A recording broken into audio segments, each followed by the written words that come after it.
The Singapore government has accepted 17 out of 26 recommendations made by the Advisory Council on the impact of New Media Society or AIMS. Among them, the phased liberalisation of the Films Act, which means certain political films could be screened in Singapore for the first time. Valerie Tan with more. Films about politicians will be allowed only if they are objective and do not present a distorted picture. According to the Information, Communications and the Arts Ministry, amendments to the Films Act, which will be unveiled in about 2 months, will allow certain types of political films. These include documentaries, recordings of actual events and biographies, which political parties can also use as election campaign materials on the internet. An independent advisory panel led by retired Senior District Judge Richard Magnus will decide on such films.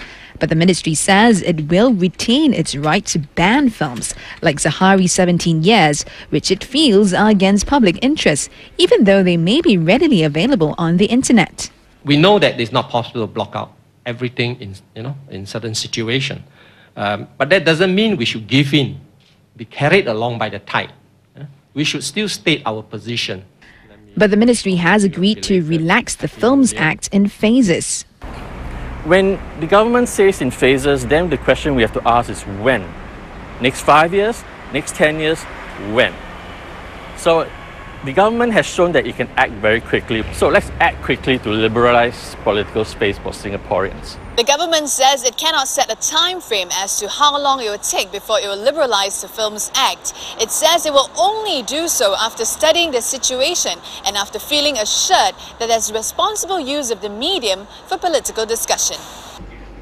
Online, the ministry says it will devote more resources to engage Singaporeans in cyberspace. But it says to ensure accountability, it will not remove the requirement for political websites to be registered, nor will it respond to internet criticisms outside government sites like Reach.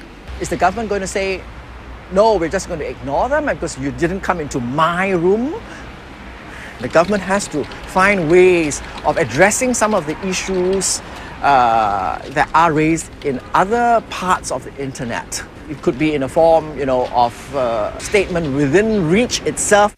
And there'll be no change to the rule prohibiting civil servants from voicing personal opinions on government policy. The ministry says allowing them to do so will compromise trust within the civil service.